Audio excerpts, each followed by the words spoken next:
नमस्कार। हमारे चैनल में आपका फिर से स्वागत है।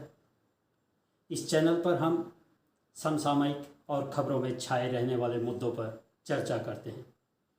देश में किसान आंदोलन के अलावा एक और मुद्दा पिछले करीब 9 महीने से भी अधिक समय से खबरों में छाया हुआ है और वह है भारत चीन के बीच बना सैन्य गतिरोध।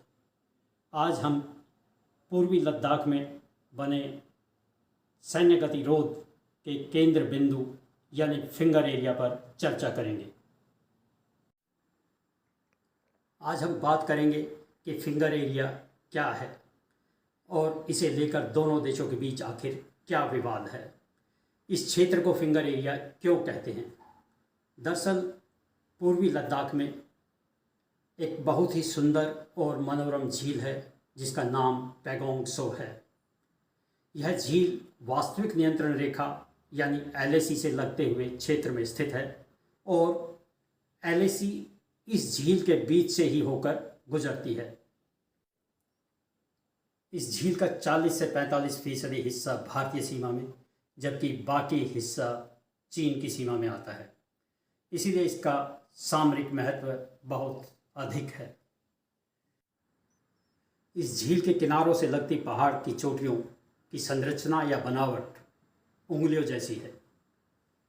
यदि हम झील के उत्तरी किनारे के रिज लाइन से झील को देखें तो उसकी ओर उतरती हुई पहाड़ियों की बनावट हथेली की तरह नज़र आती है, जिससे उंगलियों जैसी 8 संरचनाएं निकलती दिखाई देती हैं, जिन्हें फिंगर 1 से फिंगर 8 तक का नाम दिया गया है।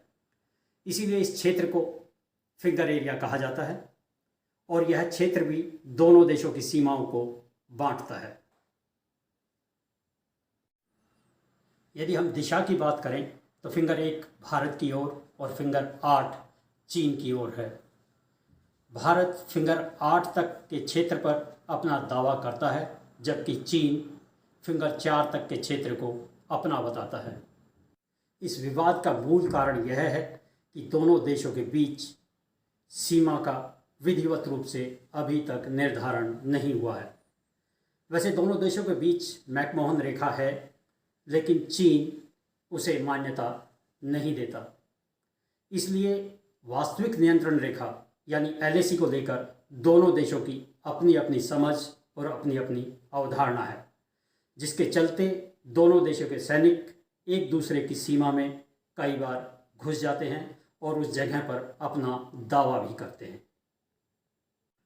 ताज़ा विवाद इसलिए हुआ क्योंकि पिछले वर्ष अप्रैल मई में चीन के सैनिक अपनी सीमा से आगे बढ़कर फिंगर 4 तक आ गए और उन्होंने वहां भारतीय सैनिकों के गश्त लगाने पर रोक लगा दी।